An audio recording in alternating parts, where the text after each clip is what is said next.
ये एक राम कहोगे सर इसमें कौन सी बड़ी बात है, ये तो याद ही है। ये इसमें है एक आइडिया, VRMS, V एवरेज और V मोस्ट प्रोबेबल। इनमें देखा क्या गया, VRMS ग्रेटर देन होगा V एवरेज से और V एवरेज ग्रेटर देन होगा V मोस्ट प्रोबेबल से। सर V एवरेज क्या है? अरे स्पीड, एवरेज स्पीड गैस के मॉलिक्यूलों का। सर ये VRMS क्या है? ये है कि आपने V के सारे स्क्वायर किए, फिर एवरेज लिए, फिर स्क्वायर रूट लिए, वो है सारे मॉलिक्यूलों के लिए ये VRMS। और सर ये V मोस्ट प्रोबेबल कौन सा है? किसी कमरे के भीतर जितने गैस के मॉलिक्यूल हैं उनमें वो वेलोसिटी, जिस वेलोसिटी की मॉलिक्यूलों की संख्या सबसे ज्यादा है, तो वो कहलाएंगे मोस्ट प्रोबेबल स्पीड। क्योंकि आप रैंडमली कोई एक मॉलिक्यूल चुनेंगे तो चांस है कि वही वेलोसिटी वाला मॉलिक्यूल ने आपके हाथ लगा हो, आपने उसी को बताया हो ये मॉलिक्यूल, तो इसी को कहते हैं मोस्ट प्रोबेबल, जिसकी प्रोबेबिलिटी सबसे ज्यादा है। और इनके वैल्यूज डिराइव्ड है, ये रिजल्ट VRMS लिखते हैं √3RT/m, यदि K के फॉर्मेट में लिखते हैं तो 3kT/m। जब स्मॉल m है तो एक मॉलिक्यूल का मास, और कैपिटल M है तो मोलर मास, और K है बोल्ट्जमैन कांस्टेंट, R है यूनिवर्सल गैस कांस्टेंट। R को जब एवोगैड्रो नंबर से डिवाइड करते हो तो वो बन जाता है बोल्ट्जमैन कांस्टेंट, ध्यान रखिएगा। और इसी तरह आ जाता है V एवरेज और V most probable. V average हो जाता है 8/π और 2 में चेक कर लो तो कौन ज्यादा है, 8/π 2 से ज्यादा होगा, तो 8/π RT/m कैपिटल M और 2RT/m कैपिटल M, ये मोस्ट प्रोबेबल के लिए।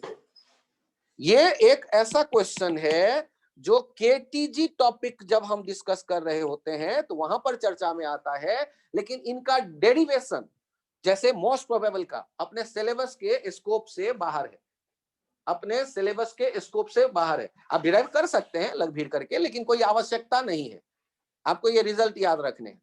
और ये क्वेश्चन बार बार पूछा गया है ऑप्शन देके कि तीनों में क्या रिलेशन होता है।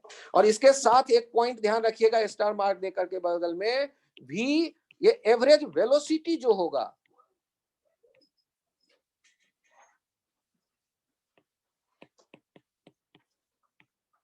एवरेज वेलोसिटी, ये एवरेज वेलोसिटी 0 होगा। कोई 2-4 मॉलिक्यूल के लिए नहीं, एक डब्बे में जब करोड़ों मॉलिक्यूल हैं उनके लिए एवरेज वेलोसिटी वेक्टर होने के कारण क्या हो जाएगा, 0 हो जाएगा, ये ध्यान रखिएगा।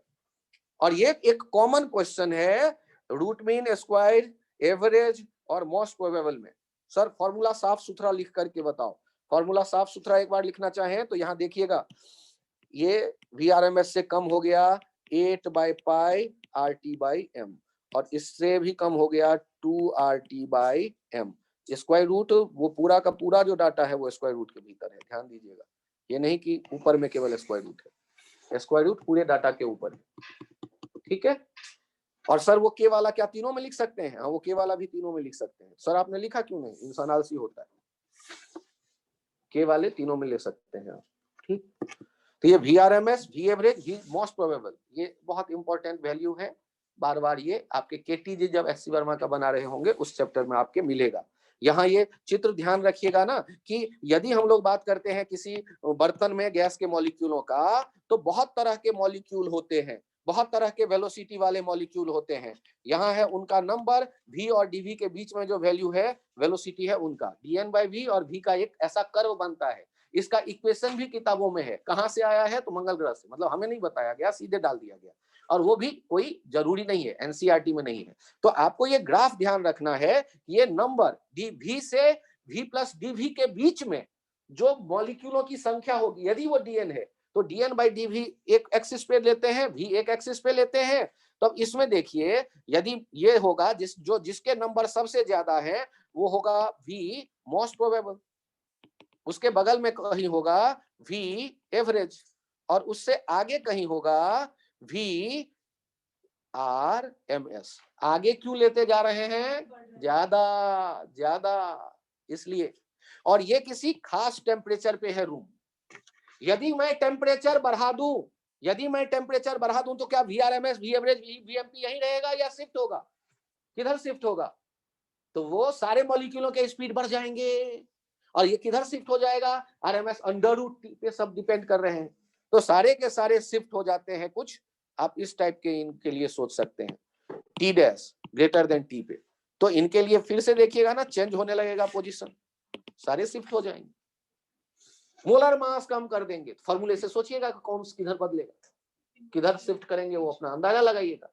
तो ये ग्राफ चित्र के हिसाब से आपके सामने आ सकता है, इसका मैथमेटिकल एनालिसिस बहुत जरूरी नहीं है। और सोचो ना यार, V1 वेलोसिटी वाले 10 मॉलिक्यूल होंगे, V2 वेलोसिटी वाले 50, V3 वाले 100, V4 वाले हो सकता है 40, V5 वाले 30, ऐसे अलग अलग वेलोसिटी वाले। अभी के लिए इतना ही रखते हैं, थैंक यू, बाय बाय।